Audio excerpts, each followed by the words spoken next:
नमस्कार दोस्तों, स्वागत है आप सभी का हमारे YouTube चैनल आलोक ज्ञान गंगा में।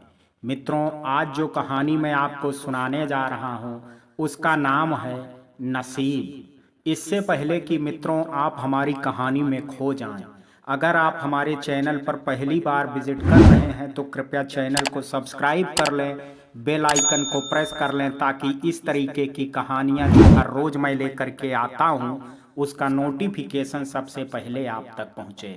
तो चलिए मित्रों, देर ना करते हुए कहानी को शुरू करते हैं।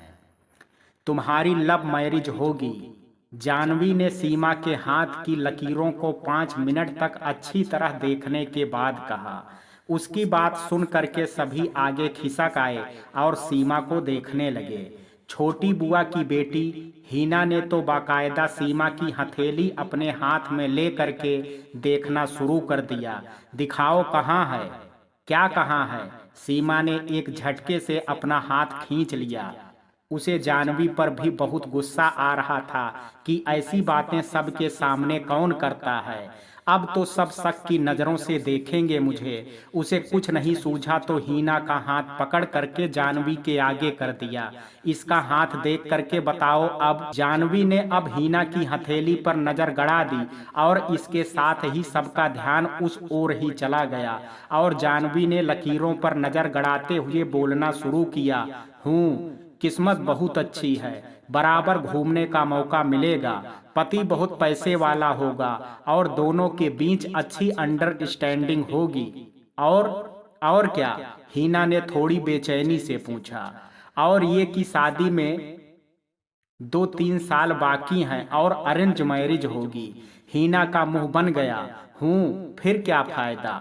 फायदा? फायदा किसका, जिंदगी का या शादी का? मीता हंसी। बगैर प्यार के शादी का क्या फायदा? हीना ने मुंह बिसोरते हुए कहा। तो क्या दिक्कत है, शादी के बाद प्यार कर लेना अपने दूल्हे से, लव मैरिज के बदले मैरिज लव हो जाएगा। मीता ने हंसते हुए कहा। आज ओबोराय मेसन में बहुत चहल पहल थी और हो भी क्यों ना, घर की बेटी तानिया की सगाई जो होने वाली है कल, इसलिए आज सारे परिवार वाले इकट्ठा हुए हैं। तानिया के पिता 4 भाई हैं और 2 बहनें हैं उनकी, और फिर सबके बच्चे भी आए हुए हैं। तानिया के पिता सभी भाई बहनों में दूसरे नंबर पर है और उनकी इकलौती संतान है तानिया। चारों भाइयों का परिवार साथ ही रहता है। बड़े भाई के 2 बेटे और 2 बेटियां हैं, उन सब की शादी हो चुकी है और तानिया के बड़े चाचा के 2 बेटे हैं, करण और दीपक, और एक बेटी है मीता, और सबसे छोटे चाचा के 2 बच्चे हैं, सीमा और राहुल, और दोनों बुआ जी के भी 2-2 बच्चे हैं। बड़ी बुआ की 2 बेटियां हैं, जानवी और दिया, और छोटी बुआ के एक बेटा है और एक बेटी है, हीना। और सभी के आने से पूरे घर में रौनक का माहौल है। सभी नौजवान चौकड़ी बड़े से हाल में डेरा जमाए हुए हैं और बड़ी बुआ की बेटी जानवी के घेरे हुए हैं। दरअसल वो सबके हाथ देख करके उनका भविष्य बता रही है। तभी तानिया की मम्मी और ताई जी वहां आ गई और सबको खाना खाने के लिए कहा। चलो बच्चों, अब बहुत मस्ती हो गई, अब सब लोग खाना खा लो, फिर सोना भी तो है, 10 बज गए हैं। तब सब उठ करके बड़े से डाइनिंग हॉल में आ गए जहां तानिया की दोनों चाची जी सब के लिए खाने की थाल लगा रही थी। दूसरे दिन हंसी खुशी के साथ तानिया की सगाई नमन के साथ हो गई। सबके साथ में तस्वीरें खिंचवाई। तानिया और नमन की जोड़ी बहुत अच्छी लग रही थी। सीमा अपनी सहेली के घर से आ रही थी। घर में सगाई के फंक्शन होने की वजह से वो हफ्ते भर से कॉलेज नहीं जा सकी थी, इसलिए वो अपनी सहेली निशा से नोट्स लेकर के आ रही थी कि रास्ते में एक बाइक से उसकी टक्कर हो गई। बाइक सवार के बाइक संभालते संभालते भी सीमा का बाइक से धक्का लग गया था और बाइक भी संभालने की जगह अनबैलेंस हो करके गिर गई। बाइक सवार ने जल्दी से खुद को संभाला और सीमा को उठाने के लिए पास आया। उसने पूछा, आपको ज्यादा चोट तो नहीं लगी? और बोलने के साथ ही उसकी नजर सीमा के हाथ पर पड़ी जिससे खून निकल रहा था। उसने जल्दी से सीमा का हाथ पकड़ करके उसे उठाने में मदद की और कहा, आपको तो बहुत चोट लगी है, चलिए आपको डॉक्टर के पास ले चलता हूँ। सीमा ने जल्दी से उस अजनबी नौजवान के हाथ से अपना हाथ छुड़ाया और बोली, जी नहीं, मेरा घर पास में ही है और वैसे भी चोट हाथ में लगी है, पैर में नहीं। तब उस नौजवान ने अपनी जेब से रुमाल निकाला और सीमा की कलाई पर यह कहते हुए बांध दिया कि कम से कम रुमाल तो बांध लीजिए, बहुत खून बह रहा है। तब सीमा ने चुपचाप रुमाल बंधवा लिया और फिर उसने अपने नोट्स उठाए जो जमीन पर गिर गए थे। तो फिर वो नौजवान भी अपनी बाइक उठाने के लिए आगे बढ़ा तो सीमा को लगा कि वो थोड़ा भटकते हुए चल रहा था, शायद उसके पांव में चोट लगी थी। थोड़ी देर बाद जब सीमा ने अपने घर पहुंच करके दरवाजे की बेल बजाई तो मीता ने दरवाजा खोला। सीमा ने अपने दरवाजे की बेल बजाई और खोलने का इंतजार करने लगी। थोड़ी देर बाद मीता ने दरवाजा खोला। इतनी देर खड़े रहने के बाद सीमा को एहसास हुआ कि पैर में भी बहुत दर्द हो रहा है। पहले उसने ध्यान नहीं दिया था पर अब बेहिसाब दर्द हो रहा था। उसके चेहरे पर दर्द झलक रहा था। मीता ने उसे मायूस देखा तो उसकी नजर उसके हाथ पर चली गई जिस पर बंधा सफेद रुमाल खून से लाल हो गया था। मीता ने देखा तो घबरा करके पूछा, अरे ये क्या हुआ? पहले मुझे अंदर तो आने दो, कमर और पांव में बहुत दर्द हो रहा है। तभी वहां राहुल आ गया। अरे दी, आपको तो बहुत चोट लगी है, चलो पहले डॉक्टर के पास ले चलता हूं मैं। और उसके हाथ से नोट्स ले करके मीता को थमा दी और फिर राहुल के साथ वो डॉक्टर के पास गई और हाथ की ड्रेसिंग करवाया और दवा ली। उस दिन वो पूरा दिन आराम से लेटी रही, मगर जब मीता घर के काम से फुर्सत पा करके उसके पास आ करके लेटी तो उसने मीता से कहा, मीता एक बात बोलूं? बोलो, उसने करवट बदल करके कहा। मीता, वो जो आज अजनबी मिला था ना बाइक वाला, हो सकता है वो वही हो। कौन वही? मीता ने हैरानी से पूछा। अरे वही जिससे पहले मोहब्बत हो और फिर शादी। सीमा ने कहा। क्या? मीता उठ करके बैठ गई और जीरो बल्ब की रोशनी में सीमा का चेहरा पढ़ने की कोशिश करने लगी। अरे बाबा, फिल्मों में कहानियों में ऐसा ही होता है ना? सीमा ने कुछ सोचते हुए कहा। पहले एक्सीडेंट, फिर मुलाकातें और धीरे धीरे प्यार की कहानी शुरू। मैडम, जिन कहानियों का एंड शादी होता हो वो कहानी अधूरी होती है। दरअसल असली कहानी तो शादी के बाद शुरू होती है, क्या समझी? मीता ने सीमा की आंखों में देखते हुए कहा। तुम अपनी अकल अपने पास रखो, सीमा चिढ़ करके बोली। मैं उस अजनबी की बात कर रही हूँ। हो सकता है फिर कभी कहीं किसी मौके पर उससे मुलाकात हो जाए, वो खोए हुए लहजे में बोली।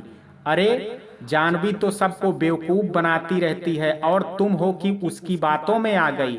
बुद्धू की सरदार, ऐसा नहीं है, वो बेवकूफ नहीं बनाती है। ज्योतिष भी जानने की चीज है और उसकी कितनी बातें सच हुई है। तानिया के बारे में कहा था इस साल उसकी शादी फिक्स हो जाएगी और बड़ी दीदी के बारे में बोला था उन्हें विदेश घूमने का मौका मिलेगा और देखो जीजू के साथ कनाडा में बस गई है, सीमा ने याद कराते हुए बताया। सो जाओ, अब सुबह जल्दी उठना है, याद है ना? नाश्ता हम दोनों को ही बनाना है। आज रात को तो मैंने तुम्हारे हिस्से का काम भी कर दिया है पर सुबह तुम्हें मेरी हेल्प करनी होगी, मुझे भी कॉलेज जाना है यार। मीता की बात सुन करके सीमा ने करवट बदली और उसकी कराह निकल गई।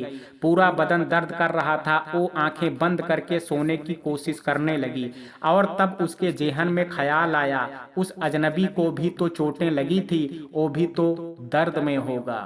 10 दिन के बाद अब सीमा की चोट पूरी तरह से ठीक हो गई थी। उसकी सहेली विशाखा की दीदी की फोटो साफ जाना था साड़ी में तस्वीर बनवाने के लिए, तो सीमा और विशाखा का भी मन किया कि वह भी साड़ी में तस्वीर बनवा लें। इसलिए सीमा एक बैग में साड़ी और ज्वेलरी ले करके अपनी सहेली के घर आ गई और फिर वहीं से तैयार होकर के तीनों स्टूडियो जाने के लिए निकली। जब वे लोग स्टूडियो में अंदर जा रही थी तो 2 नौजवान दरवाजे से बाहर निकल रहे थे। अब विशाखा और उसकी दी तो साइड से अंदर चली गई पर बचते बचाते भी सीमा एक नौजवान से टकरा गई और उसने उसे गिरने से बचाने के लिए सीमा का हाथ थाम लिया। सीमा ने बचाने वाले को नजर उठा करके देखा तो देखती ही रह गई। अब सीमा संभल चुकी थी, इसलिए उस नौजवान ने उसका हाथ छोड़ दिया और कहा, जी आपको लगी तो नहीं? और सीमा के होंठों पर मुस्कान आ गई, क्योंकि ये वही नौजवान था जिसकी बाइक से उसे चोट लगी थी। पर नौजवान ने उसकी ओर ध्यान नहीं दिया और अपने दोस्त से कहा, चल यार देर हो रही है, और फिर वो दोनों बाहर निकल गए। सीमा को थोड़ा बुरा लगा कि उसने तो मुझे पहचाना ही नहीं। फिर उसकी नजर सामने वाले शीशे पर पड़ी और मुस्कुराते हुए सोचा, मैं भी ना कैसे पहचाने कोई, मैं साड़ी में कितनी सुंदर लग रही हूँ, मेरा चेहरा तो पहचान में ही नहीं आ रहा है। और फिर वो अपनी सहेलियों की ओर बढ़ गई। आज रात सीमा की आंखों में नींद नहीं थी, ख्वाबों का बसेरा था। उसे अब यकीन हो चुका था कि उसके जीवन में प्रेम आने वाला है, और वो और कोई नहीं, बाइक वाला अजनबी ही है। सीमा को सोचते हुए देख करके मीता ने टोका, सोना नहीं है क्या? सोना तो है, पर एक बात बताऊं? क्या? जल्दी बोलो, मुझे नींद आ रही है। वो मुझे जरूर मिलेगा, और वैसे भी ढूंढने से तो भगवान भी मिल जाते हैं, फिर वो अजनबी तो इंसान है। सीमा ने स्टूडियो में टकराने वाली बात गोल कर दी। भगवान को ढूंढने की जरूरत नहीं पड़ती है, वो तो हमारे सबसे करीब होते हैं। और रही बात उस अजनबी की, तो हो सकता है वो तुम्हें मिल जाए, लेकिन जरूरी नहीं है कि जो हम सोचें, जो चाहें वो पूरा हो। इतना बोल करके मीता ने हाथ बढ़ा करके लाइट ऑफ कर दिया और सोने के लिए करवट बदल ली।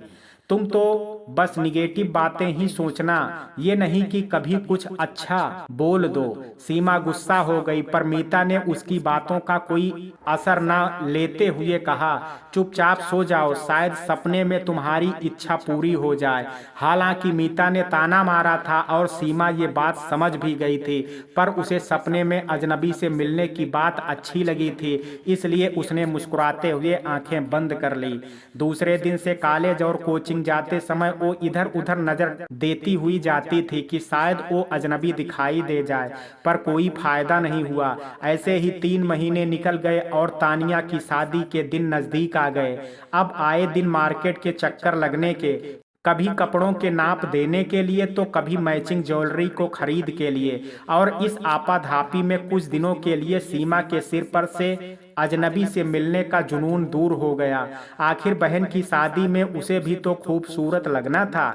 एक शाम वो मीता के साथ मैचिंग सैंडल खरीदने मार्केट जा रही थी, तो राहुल बोला, दी मैं भी उस ओर ही जा रहा हूँ, तो आप दोनों को भी छोड़ दूंगा। हाँ, पर अगर आप लोगों को देर हुई तो आप ऑटो से आ जाना। और सीमा और मीता के लिए ये बहुत राहत की बात थी। शाम 4 बजे भी बहुत तेज धूप थी और घर के पास जल्दी ऑटो रिक्शा वगैरह नहीं मिलता था। दोनों एक जूतों के शोरूम में बैठ करके सैंडल पसंद करने लगी कि वहां एक बाइक आकर के रुकी, तो राहुल उसके पास चला गया और बाइक वाले नौजवान से बड़े गर्मजोशी से हाथ मिलाया। अरे यार, तू यहाँ? हाँ, घर में बहन की शादी है, तो उसी सिलसिले में बाजार के चक्कर लग रहे हैं। उसके बाद राहुल ने उसका हाथ थाम करके सीमा और मीता से मिलवाया। दी, ये मेरा बहुत अच्छा दोस्त है, सार्थक। फिर सार्थक से कहा, यार आजकल मैं आऊंगा तेरे घर कार्ड लेकर के, तू जरूर आना। जरूर, अब तो आना ही है मुझे। सार्थक अजीब से अंदाज में मुस्कुराया तो सीमा के बदन में सिरहन सी दौड़ गई। फिर उसे पता ही नहीं चला कि कब सार्थक वहां से चला गया। उसे तो तब पता चला जब मीता ने उसे आवाज दी, सैंडल पसंद नहीं करनी, कहाँ खोई हुई हो। तब सीमा के हवास बहाल हुए। ज्यादा देर नहीं लगी थी दोनों को सैंडल खरीद करने में, इसलिए राहुल रुका हुआ था। फिर जब सब कार में बैठे तो सीमा कार की खिड़की से बाहर देखती जा रही थी, अपने ही ख्यालों में खोई हुई थी। तभी उसका ध्यान मीता की बातों से भंग हुआ। राहुल, ये सार्थक तुम्हारा दोस्त है, पर तुमसे बड़ा लग रहा था। हाँ दी, उसके पापा के ट्रांसफर वगैरह होते थे जब वो छोटा था, तब इसलिए उसकी पढ़ाई देर में शुरू हुई थी। मीता, किचन में सीमा ने मीता को आवाज दी। वो जो राहुल का दोस्त है ना सार्थक। मीता ने उसे देख करके भवें उचकाई तो वो वही है बाइक वाला अजनबी। मैं पहले ही समझ गई थी, मीता ने आराम से पानी का घूंट भर करके कहा। तुम कैसे समझ गई? सीमा ने हैरानी से कहा। तुम्हारे चेहरे के उतार चढ़ाव से। बहन हूँ तुम्हारी, वो भी तुमसे 2 महीने बड़ी। मीता ने बातें करते हुए आटा गूंथना शुरू कर दिया था। कैसा लगा? सीमा ने भोलेपन से कहा। मैंने तो नजर भर करके देखा भी नहीं।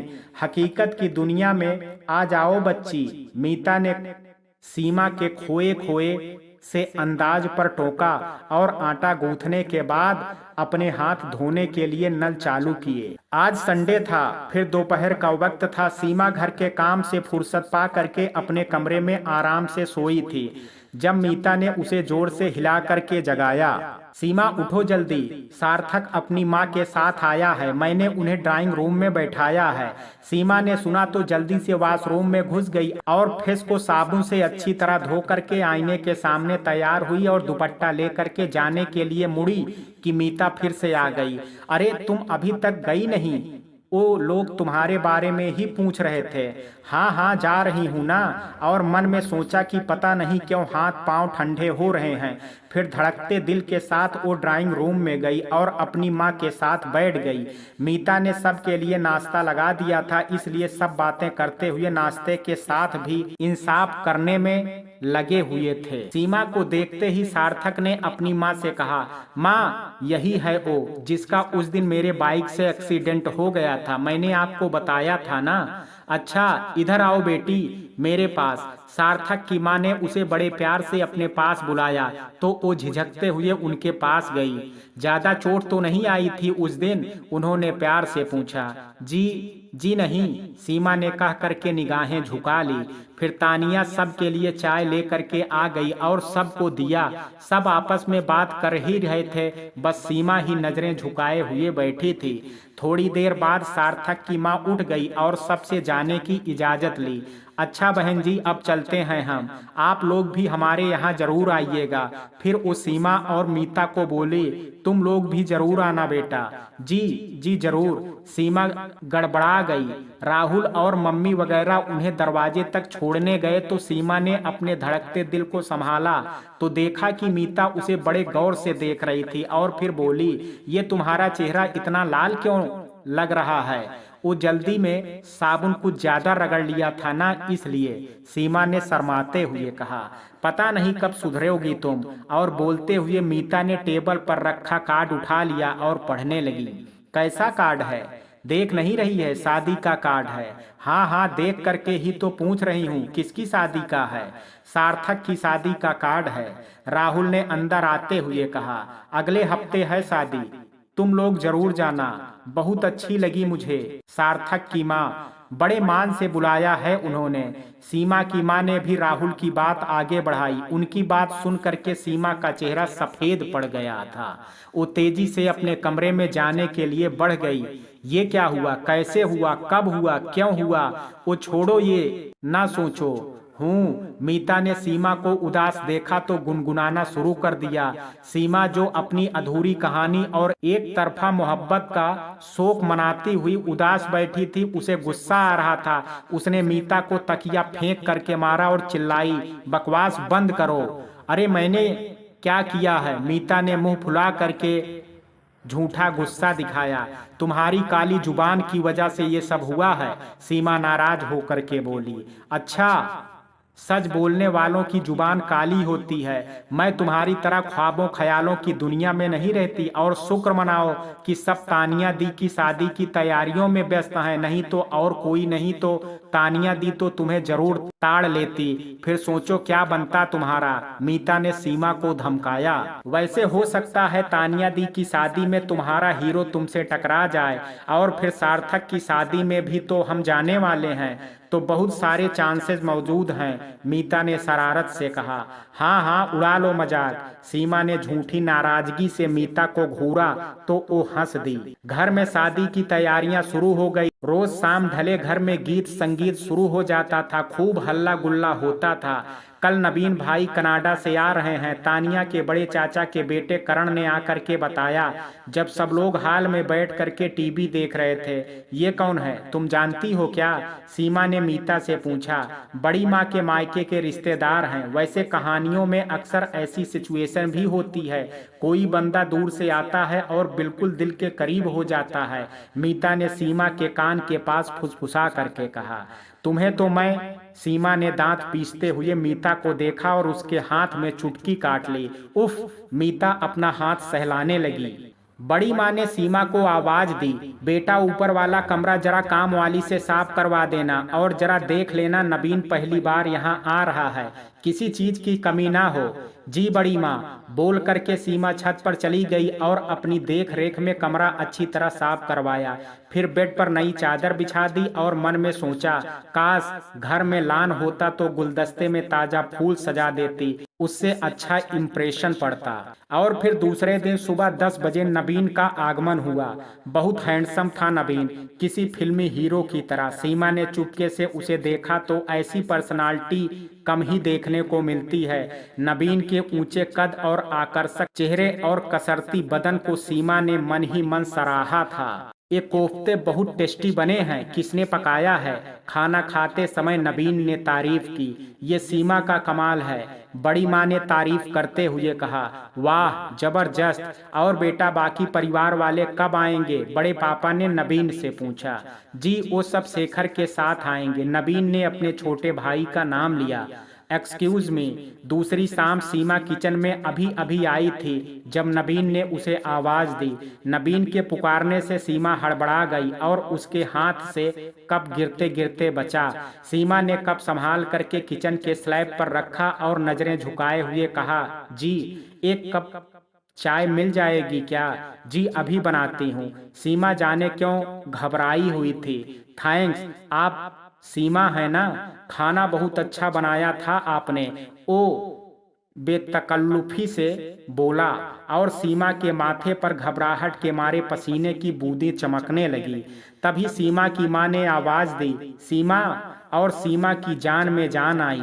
सीमा की माँ उसे आवाज देती हुई किचन में आ गई थी और उन्होंने नबीन को किचन में देख करके कहा, आप इतनी गर्मी में किचन में क्या कर रहे हैं? जी, बस एक चाय की तलब यहाँ खींच लाई, नबीन ने मुस्कुराते हुए कहा। सीमा ने नजरें झुकाए हुए ही उसे देखा। उसकी मुस्कान बहुत दिलकश थी। आपको चाय मिल जाएगी, आप उधर लड़कों के साथ हवा में बैठिए। सीमा की माँ नबीन को अपने साथ लेकर के जाती हुई बोली, फिर अचानक पलटी, ये लो, मैं तुमसे कहने आई थी कि 5-6 कप चाय बना दो, तुम्हारे भाई के कुछ दोस्त आए हुए हैं। और फिर वो नबीन के साथ किचन से बाहर निकल गई। आज तानिया की हल्दी है। सीमा किचन में सबके लिए चाय बना रही थी और आज के फंक्शन में अपनी तैयारी के बारे में सोच रही थी। तभी किसी के जोर से बोलने की आवाज आई, समीर भाई आ गए। उधर से तानिया किचन में आ गई, उसे पानी पीना था। सीमा ने तानिया को पानी का गिलास थमाया और बाहर बरामदे में नजर डाली। समीर भाई को सब घेरे बैठे थे। ये बड़ी मम्मी की बेटी के देवर जी हैं। तानिया ने चाय बना करके कप में डाली और बरामदे में जा करके सबको दिया। समीर बहुत मजाकिया इंसान है। किसी ने कहा, अरे समीर भाई, आपके तो बाल बीच में से उड़ गए हैं, अभी तो आपकी शादी भी नहीं हुई है। सबकी बातें सुन करके सीमा की नजर समीर के उड़ चुके बालों पर पड़े। इसी फिक्र में उड़ गए कि शादी नहीं हुई। समीर ने मासूम सी सूरत बना करके कहा तो सभी लड़कियां हंस पड़ी। इतने में बाहर कार रुकने की आवाज आई। नबीन के परिवार वाले आए थे। 3 औरतें, एक लड़का और एक छोटी बच्ची। बड़ी उम्र वाली नबीन की माँ थी, लड़की नबीन की बहन और लड़का नबीन का भाई शेखर था और दूसरी प्यारी सी लड़की नबीन की पत्नी थी और छोटी बच्ची नबीन की 3 साल की बेटी थी। सीमा बेवकूफ की तरह नबीन की पत्नी और बेटी को देख रही थी। मीता उसे खींच करके किचन में ले आई। मीता, ये तो शादीशुदा निकले, सीमा रुआसी आवाज में बोली। तो मीता ने सीमा को घूरते हुए कहा, तुम्हारे दिमाग में ये फालतू बातें कब निकलेंगी? पागल तो नहीं हो गई हो? जिसे देखो हीरो समझ लिया। खैर, कम से कम छुट्टी तो हुई तुम्हारी, नहीं तो नई नई डिशेज पकाते पकाते इस गर्मी में मर जाती। मीता ने उसे हल्का सा डांटते हुए मुस्कुरा करके कहा। फिर तानिया की हल्दी धूमधाम से हुई। सब ने मजाक में एक दूसरे को भी हल्दी से रंग दिया। दूसरे दिन मेहंदी की रस्म होने वाली थी। मेहंदी लगाने के लिए 2 लड़कियों को बुलाया गया था। सभी औरतें और लड़कियां मोबाइल में मेहंदी सर्च करने में लगी हुई थी। सबके हाथों में मेहंदी के बेल बूटे सजाते सजाते काफी देर हो गई थी। तानिया के हाथों में नमन का नाम मेहंदी से लिखा गया था। उसकी गोरी हथेलियों पर मेहंदी बहुत खूबसूरत लग रही थी। आज तानिया की मां ने उसे अपने हाथों से खाना खिलाया और ये यादगार पल कैमरे में सदा सदा के लिए सहेज लिया। मीता ने दूसरे दिन बारात आने वाली थी और सबकी तैयारियां जैसे अधूरी ही थी। किसी का लहंगा अभी दर्जी ने नहीं दिया था तो किसी का ब्लाउज फिट नहीं आ रहा था। सीमा ने जिस दर्जी को लहंगा सिलने को दिया था उसके यहाँ कोई बीमार हो गया तो दुकान बंद हो गई। सीमा ने राहुल को लहंगा लेने भेजा था, उसी ने आकर के बताया था और ये सुन करके सीमा तो रो ही पड़ी थी। अब मैं क्या पहनूंगी, और उसकी माँ ने भी उसे डांट रही थी। ये नहीं कि वक्त पर कुछ काम कर लो, पर नहीं, तुम्हें तो सारे काम एन वक्त पर ही सूझते हैं। तभी उधर से गुजरते हुए समीर ने सीमा को ऐसे रोते देखा तो वहां चला आया। बोला, ये भी कोई मुश्किल है सीमा, जो हल ना हो सके। चलो मेरे साथ, मैं शॉपिंग करवा दूंगा, मुझे भी कुछ खरीदना है। चलो अभी चलते हैं, समीर ने जोर दे करके कहा तो वो सोच में पड़ गई। चली जाओ और साथ में मीता या किसी और को भी ले जाना, मम्मी ने कहा तो सीमा जल्दी से तैयार हो करके आई और फिर समीर ने गाड़ी निकाली तो सीमा उसके साथ वाली सीट पर बैठ गई और बड़ी दीदी, दोनों बच्चे शान और मारिया जो साथ जा रहे थे पीछे की सीट पर बैठ गए। समीर ने एक अच्छी बुटीक के सामने कार रोकी। उफ, कितना खूबसूरत सूट है। बुटीक में सूट देखते हुए सीमा को एक सूट बहुत पसंद आया। क्या पसंद आ गया सूट? समीर ने कहा, अगर पसंद है तो ले लो, वाकई मुझे भी बहुत खूबसूरत लग रहा है, पर बहुत महंगा है, सीमा ने दबी जुबान से कहा। अरे तुम प्राइस की चिंता मत करो, पैसे क्या तुम्हारी खुशी से बढ़ कर के हैं, समीर ने सूट पैक करने को बोल दिया। मगर सीमा सोच में पड़ गई। मारिया ने सीमा को टोका, क्या सोच रही हो मासी, फ्री मिल रहा है, ले लो। मारिया की बात समीर ने सुन ली तो सीमा से मुस्कुराते हुए कहा, तुमसे ज्यादा समझदार तो बच्चे हैं। तो सीमा ने शर्माते हुए नजरें झुका ली। सीमा के लिए सूट सेलेक्ट करने के बाद समीर अपने लिए कोट देखने लगा। कैसा लग रहा हूँ? समीर ने ब्लैक सूट की तरफ सीमा का ध्यान दिलाया।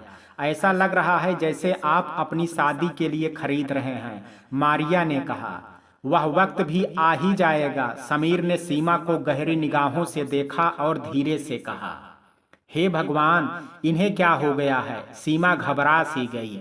सूट लेने के बाद समीर ने एक आइसक्रीम पार्लर के पास कार रोकी और सबको आइसक्रीम खिलाने के बाद वापस घर के लिए चल दिए। घर आकर के सीमा ने मीता को सूट दिखाया तो उसने कहा, हाय, काश मेरा भी सूट इतना खूबसूरत होता।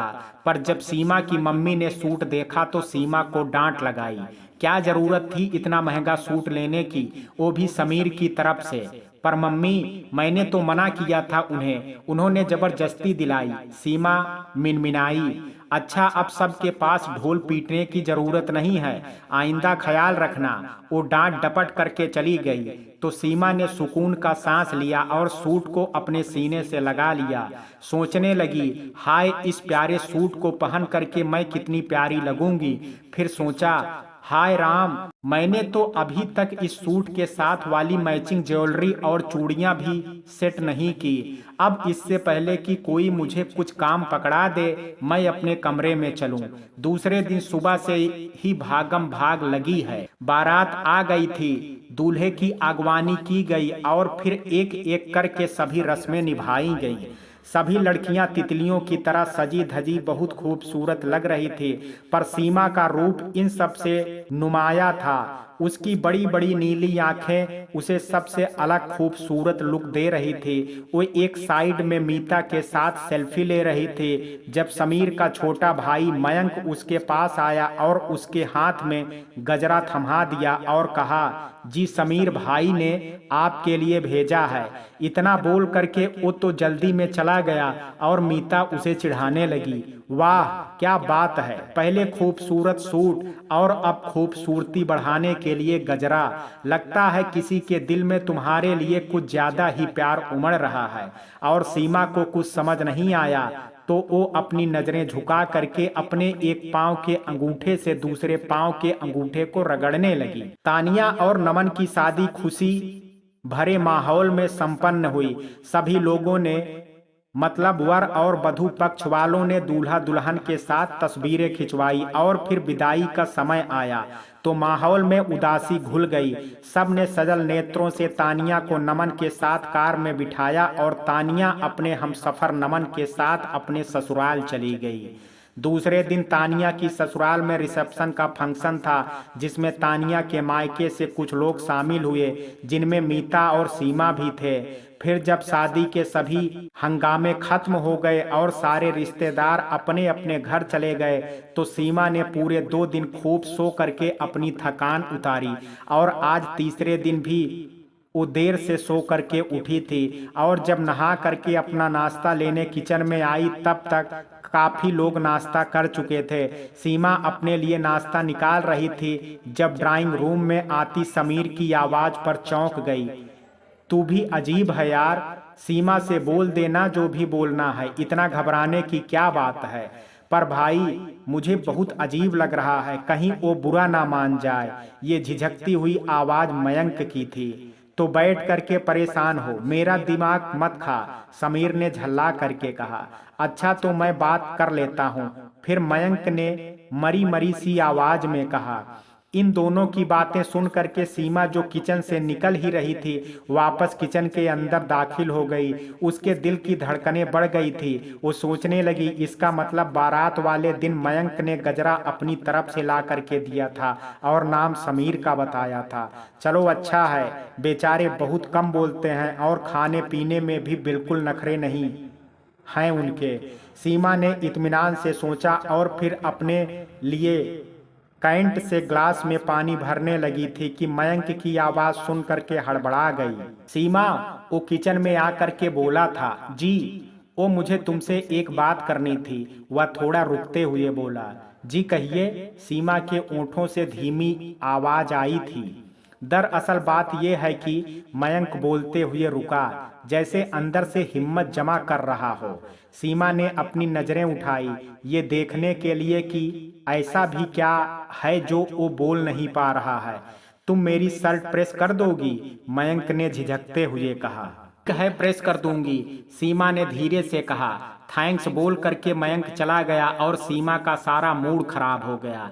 किचन से अपना नाश्ता ले करके वो अपने कमरे में आ गई और सोचने लगी जिंदगी कितनी उदास और बेरंग है। हर उम्मीद गलत निकलती है, हर ख्वाब के पीछे आंसू हैं और आंसू के पीछे तन्हाई है। उसी शाम तानिया पग फेरे की रस्म के लिए मायके आई थी। हंसती मुस्कुराती तानिया बहुत प्यारी लग रही थी। उसकी हर अदा से खुशी टपक रही थी। सभी तानिया को घेरे हुए थे। उससे उसके पति की बातें, उसके ससुराल वालों की बातें पूछ रहे थे और सीमा सब के लिए चाय बनाने किचन में आ गई थी कि उसके पीछे सबकी नज़र बचा करके समीर भी आ गया। इससे पहले कि सीमा कुछ सोचती समीर ने बोलना शुरू किया। सीमा, आज मेरी माँ तुमसे बात करने वाली है। मेरा मतलब है मेरी शादी तुमसे करने के लिए सोच रही हैं। ओह, पर मैं तुम्हारे लिए ऐसा नहीं सोचता। तुम्हें अपनी बहन ही समझा है मैंने। तुम प्लीज उन्हें बोलना कि समीर भाई को उनकी पसंद की लड़की से शादी करवा दें तो मेरे लिए आसान हो जाएगा। तुम खुद अपने मुंह से मेरे लिए कहोगी तो वो जरूर मान जाएंगी। अगर मेरा काम हो गया ना तो तुम्हारे लिए ढेर सारी शॉपिंग पक्की। समीर ने सीमा की खुशामद करते हुए उसे लालच दिया। ठीक है समीर भाई, सीमा ने एक ठंडी सांस भर करके कहा। आपका काम हो जाएगा। ओह गुड गर्ल, तुम बहुत अच्छी हो। वह खुशी खुशी किचन से बाहर चला गया और सीमा सोचने लगी कितने खुशनसीब होते हैं वे लोग जिन्हें कोई मोहब्बत करता है, जो किसी की निगाहों में खास होता है।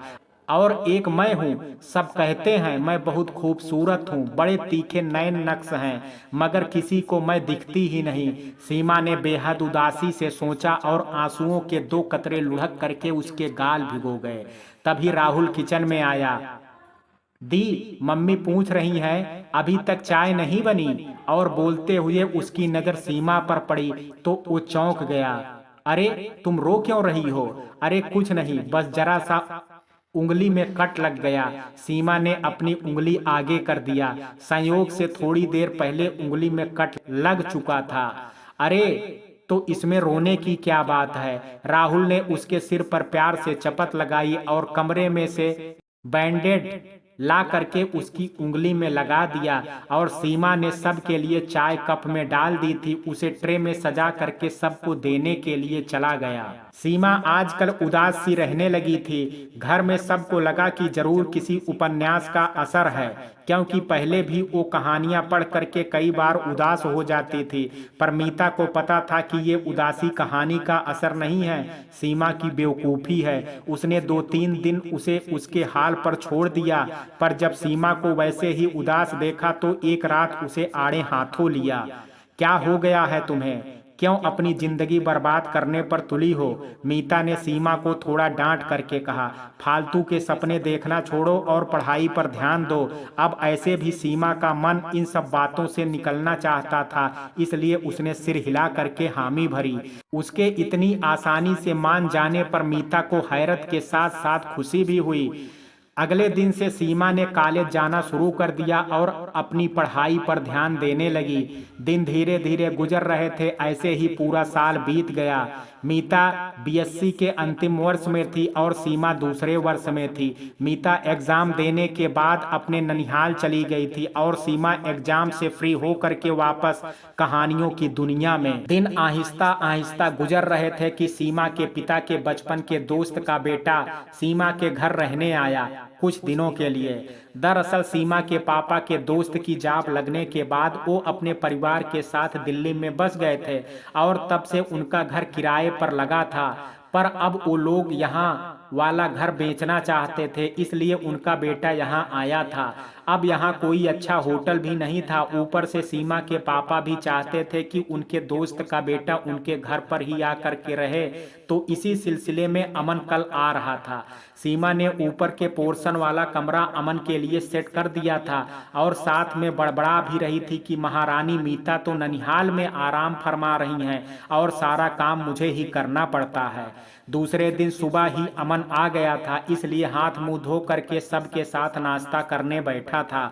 सीमा के पापा उससे अपने दोस्त के बारे में पूछ रहे थे और वो थोड़ा बहुत हाँ हूँ में जवाब दे रहा था। दरअसल अमन जब 1 साल का था तभी उसकी माँ की मृत्यु हो गई थी और उसके पापा ने दूसरी शादी कर ली थी। और चूंकि यहाँ की जमीन अमन की माँ के नाम पर थी, इसलिए इसे बेच करके वो अपना बिजनेस शुरू करना चाहता था। सीमा के पापा ने अमन को दिलासा दिया और कहा, बेटा तुम इसे अपना ही घर समझो, मैं अपने पहचान वालों से भी बात करूंगा और फिर घर की हालत भी अच्छी है, सही कीमत पर बिक जाएगा। जी अंकल। फिर सीमा के पापा का नाश्ता हो गया, वो दुकान जाने के लिए उठ गए और अमन से बोले, ठीक है बेटा, तुम सफर से आए हो, थक गए होगे, आराम करो, मैं शाम में तुमसे मिलता हूँ। फिर सीमा से कहा, बेटा अमन को उसका कमरा दिखा देना। जी पापा। सीमा ने किचन से बाहर आ करके कहा और अमन को छत पर उसके लिए तैयार कमरा बताया।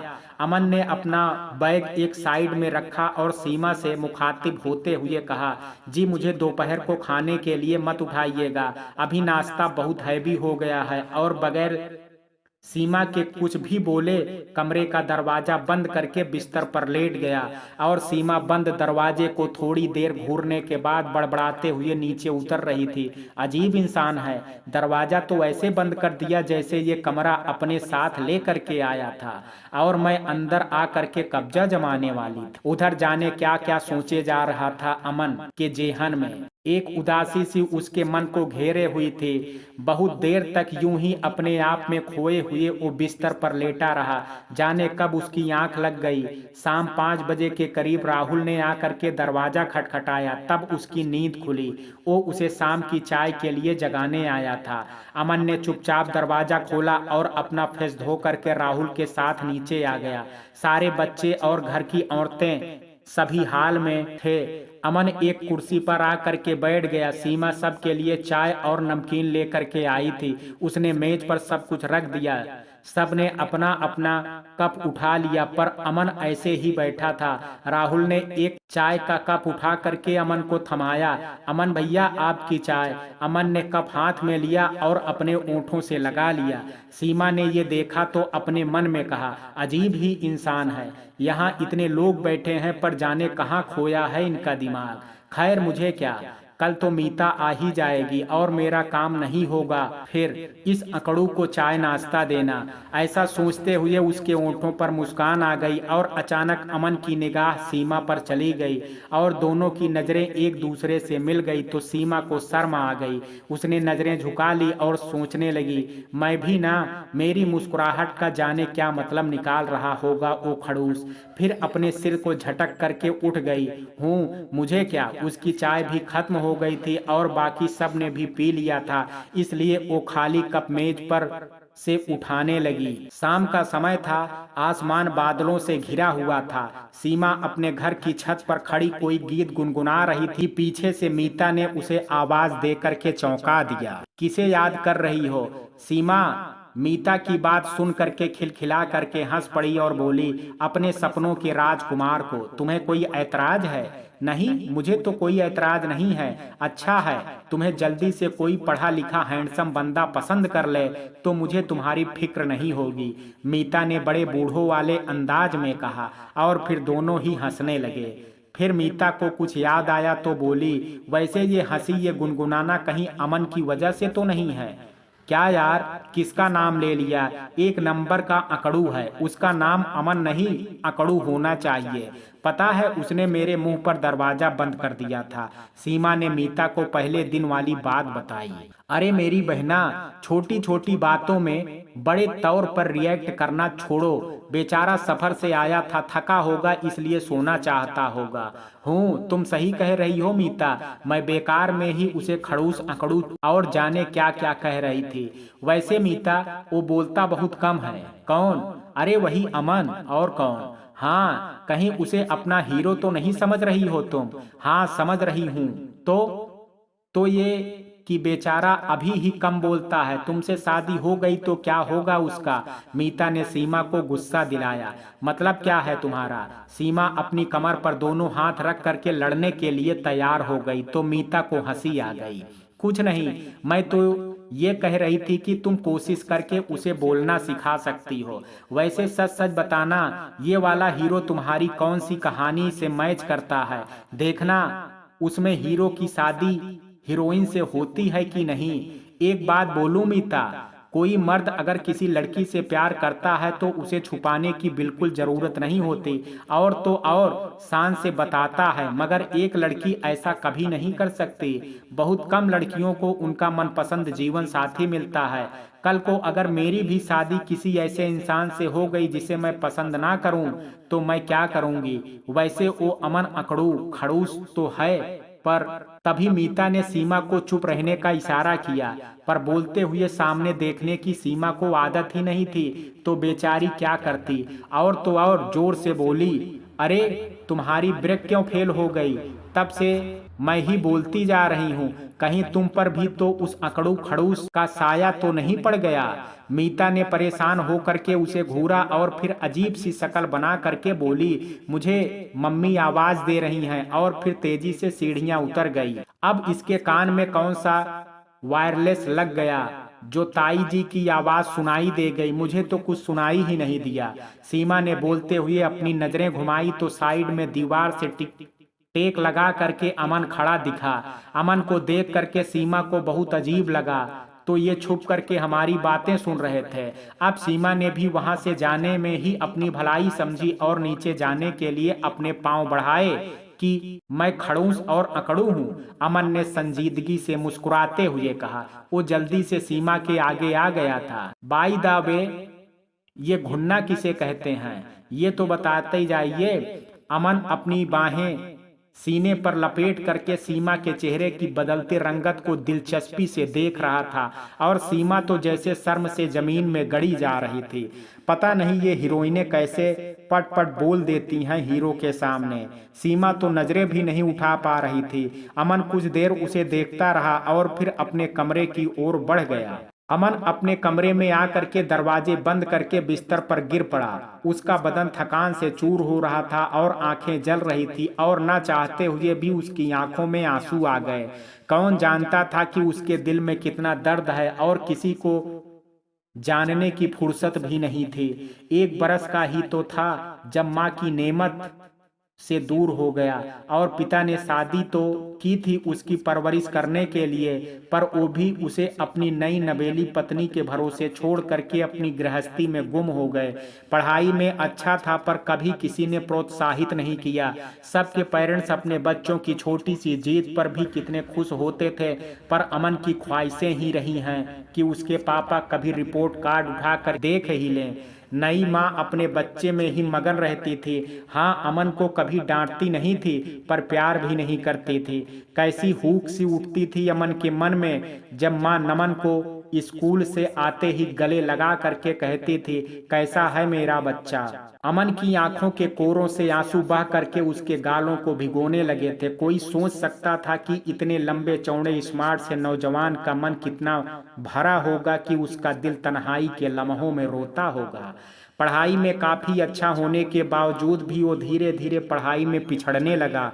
किसी तरह उसने बीएससी पास की और उसके बाद उसने पढ़ना छोड़ दिया।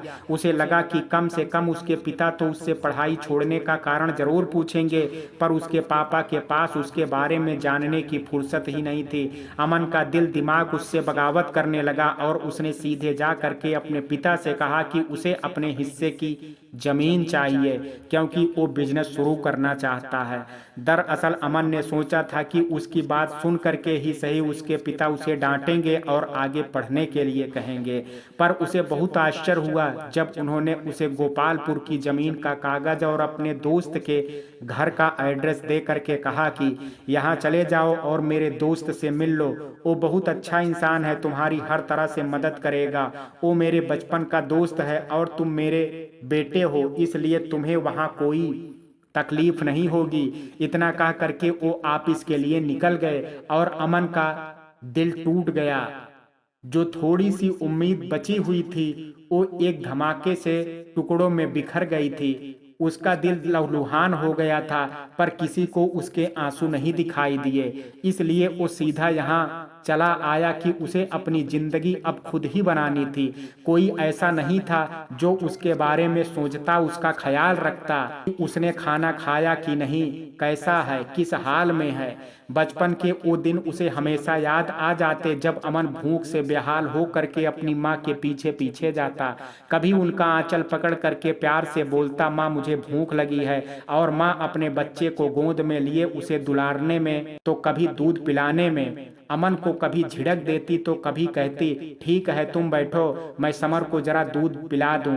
और अमन किसी कोने में बैठा राह देखता रहता कि अब माँ उसकी तरफ भी ध्यान देंगी। और कभी कभी माँ उसे देर से खाना देती तो वो जल्दी से खाना खत्म कर लेता, और कभी तो उसकी माँ अमन की तरफ ध्यान देना ही भूल जाती और वो इंतजार करते करते कोने में ही सो जाता।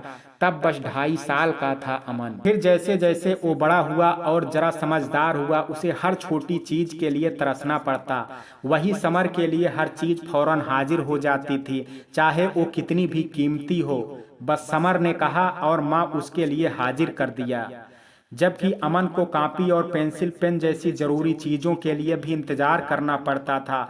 कई बार बोलने के बाद भी माँ पापा को बताती कि कॉपी और पेंसिल ला दीजिए, और जब वो अमन को देती तो इस हिदायत के साथ कि देखो बहुत पैसे लगते हैं, पन्ने बर्बाद मत करना। मगर फिर 5वीं कक्षा में अमन की ये मुश्किलें हल हो गई। उसके बहुत अच्छे मार्क्स आए और उसे स्कॉलरशिप मिल गई। अब अमन को कॉपी किताबें और पेंसिल वगैरह मुफ्त में मिलने लगी और उसका जहां रिलैक्स करने लगा। फिर वो क्लास दर क्लास अच्छे नंबरों से पास होता रहा और हर बार अपने हाथ में रिजल्ट ले करके इस आस में घर आ जाता कि उसके पापा मम्मी उसका रिपोर्ट कार्ड देख करके उसे शाबाशी देंगे। पर वो दिन कभी नहीं आया। समर के पास मार्क्स अमन के फर्स्ट डिवीजन पर भारी हो जाते थे। मैट्रिक बोर्ड्स एग्जाम में भी अमन के 90% मार्क्स आए थे, पर कॉलेज पहुंचने के बाद ये सिलसिला रुक गया। ये उम्र ही ऐसी होती है, हर इंसान के व्यवहार में परिवर्तन आते हैं। विपरीत सेक्स के प्रति आकर्षण बढ़ने लगता है और ऐसा ही कुछ अमन के साथ भी हुआ। कॉलेज में दीपिका से पहले उसकी दोस्ती हुई। दोस्ती की पहल दीपक ने की थी। वो पढ़ाई में कुछ खास नहीं था और उसे पता चला कि अमन पढ़ाई में अच्छा है, इसलिए उसने अमन से नोट्स मांगे थे। फिर धीरे धीरे दोनों में बात होने लगी। दीपिका को जब भी कोई डाउट पूछना होता अमन से ही पूछती। फिर दोनों कॉलेज से बाहर भी मिलने लगे, कभी पार्क तो कभी किसी रेस्तरां में। अमन को दीपिका का साथ अच्छा लगने लगा। आखिर वो पहली इंसान थी अमन की जिंदगी में आने वाली जो उससे प्यार से बात करती थी। अब अमन खुश रहने लगा था। उसे एहसास हो चला कि कोई है जो उसका ख्याल रखती है। वो थोड़ी देर से कॉलेज पहुंचता है तो किसी की निगाहें दरवाजे पर टकटकी लगाए रहती हैं। अमन ने अपने आगे की जिंदगी की प्लानिंग भी शुरू कर दी थी। ऐसे ही एक रोज दोनों पार्क में बेंच पर बैठे हुए थे। अमन ने दीपिका का हाथ अपने हाथों में थाम लिया था। अमन उससे अपने आगे की जिंदगी के ख्वाब डिस्कस कर रहा था, पर आज दीपिका खामोश लग रही थी। जब अमन को दीपिका की खामोशी का एहसास हुआ तो उसने टोक दिया, क्या बात है दीप, तुम इतनी चुप चुप सी क्यों हो? कब से मैं ही बोलता जा रहा हूँ। दीपिका, नहीं अमन, ऐसी बात नहीं है, अब तो अगले महीने एग्जाम है। अमन, हाँ एग्जाम तो हैं, पर हमारी तैयारी तो पूरी है, तुम उसके लिए क्यों परेशान हो? दीपिका, नहीं मैं एग्जाम के लिए नहीं परेशान हूँ, वो तो दे ही दूंगी, पर 2 महीने बाद मेरी शादी होने वाली है। दीपिका ने जैसे बेख्याली में कहा था, पर अमन ने जब ये बात सुनी तो उसके तो जैसे सारे ख्वाब ही टूट करके बिखर गए थे। वो दीपिका को कहने लगा, तुम क्या बोल रही हो? तुम्हारी शादी होने वाली है, पर तुम तो मुझसे प्यार करती हो ना, फिर शादी किसी और से कैसे कर सकती हो? बोलो दीपिका, जवाब दो। दीपिका, मैं क्या जवाब दूं अमन, एक लड़की अपनी शादी का फैसला नहीं ले सकती है। मुझे अब पता चला, कल जब मैं कॉलेज से घर गई थी तो पापा के दोस्त की फैमिली आई हुई थी और उन लोगों ने मुझे अपने बेटे के लिए पसंद कर लिया। सबके जाने के बाद मैंने माँ को तुम्हारे बारे में बताया तो माँ कहने लगी, तुम्हें तो खुश होना चाहिए कि तुम्हारे लिए खुद चल करके रिश्ता आया है, और फिर तुम्हारे बाद 2 छोटे भाई बहन हैं, उनका भी तो सोचो।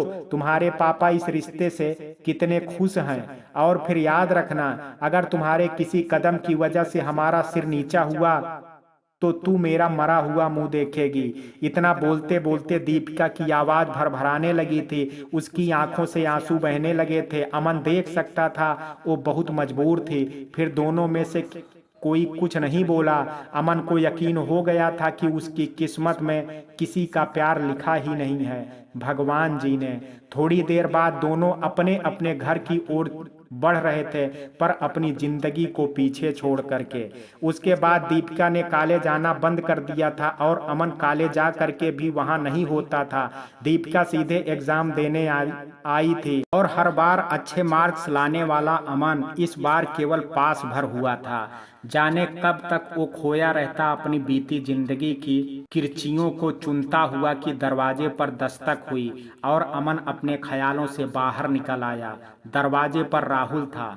वह अमन को खाना खाने के लिए बुलाने आया था। अमन ने कहा, हाँ राहुल आ रहा हूँ, और अपना चेहरा धोने के लिए वॉशरूम में घुस गया। फिर थोड़ी देर बाद वो ही नीचे आ गया था और सबके साथ बैठ करके खाना खाया। उसके बाद वो ऊपर जाने लगा था, पर राहुल ने जैसे उसे कैरम खेलने के लिए बैठा लिया। उस दिन पहली बार उसे बहुत अच्छा लगा। राहुल, मीता और सीमा आपस में बच्चों की तरह लड़ रहे थे और ये देख करके उसे बहुत अच्छा लग रहा था।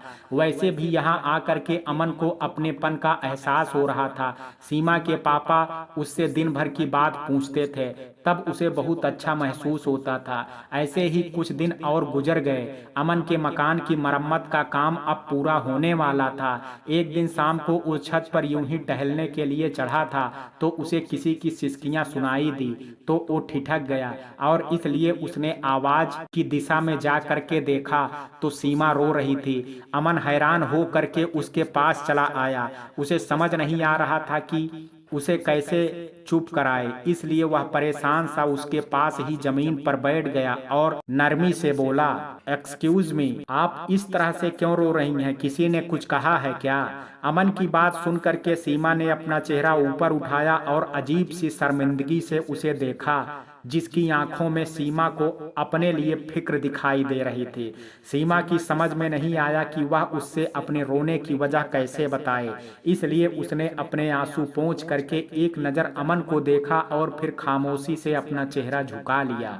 ऐसा लगता है आपको मुझसे बात करना पसंद नहीं है। सॉरी। उसकी खामोशी पर वह उदासी से बोला तो वह बौखला करके अजीब अंदाज में बोली, नहीं नहीं, तो ऐसी कोई बात नहीं है। दरअसल शेखर की मौत हो गई, इसलिए रो रही थी। सीमा ने अपनी भीगी भीगी पलकें उठा करके कहा। शेखर कोई बहुत अजीज रिश्तेदार है आपका? अमन ने परेशान हो करके पूछा। सीमा ने अपनी आंखों को हथेलियों से पोंछते हुए नहीं में सिर हिलाया। तो फिर कोई दोस्त है या? अमन को समझ नहीं आ रहा था कि क्या बोले। नहीं, वह तो इस उपन्यास का हीरो है जो साइना से प्यार करता था। सीमा ने अपनी गोद से उपन्यास निकाल करके अमन को दिखाया। पता नहीं सब प्यार के दुश्मन क्यों बन जाते हैं।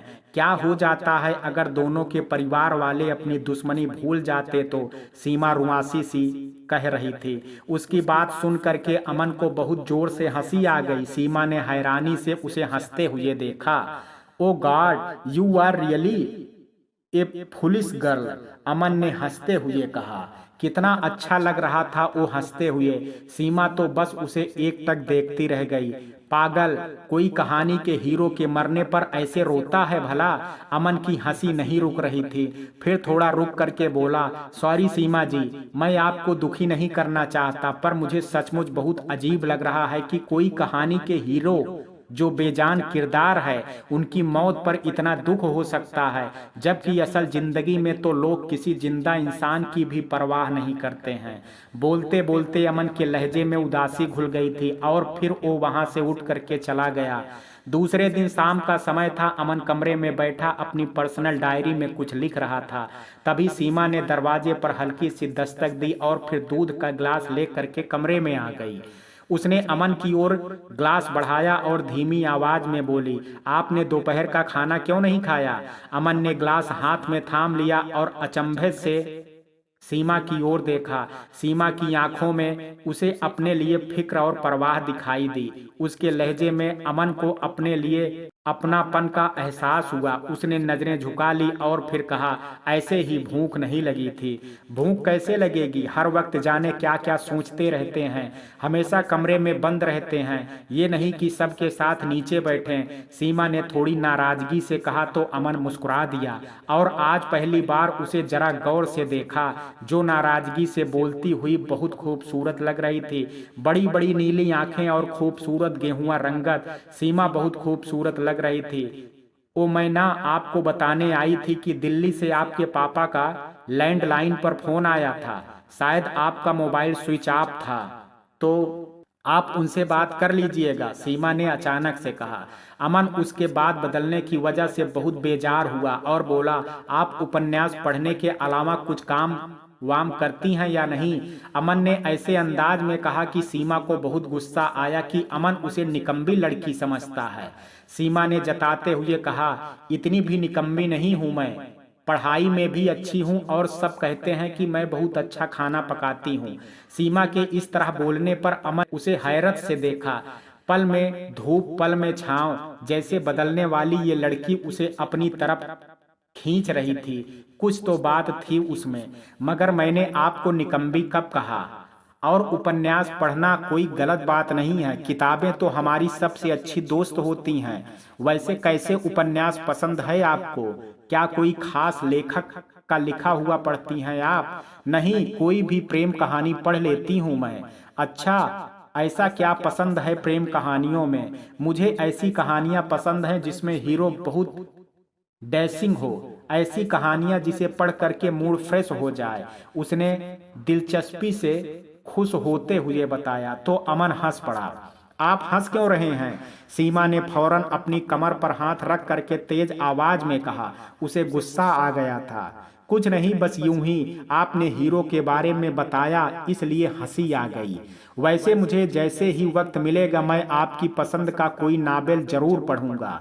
अमन ने बहुत मुश्किल से अपनी हंसी रोकते हुए कहा। हाँ हाँ जरूर पढ़िएगा, मगर हीरो के बारे में पढ़ करके खुद को हीरो ना समझ लीजिएगा, उसने तुनक करके कहा। और फिर अचानक कुछ याद आते ही उसने सिर पर हाथ मारने के साथ कहा, हे भगवान, चूल्हे पर दूध चढ़ा करके आई थी और फिर वो भागती हुई नीचे उतर गई।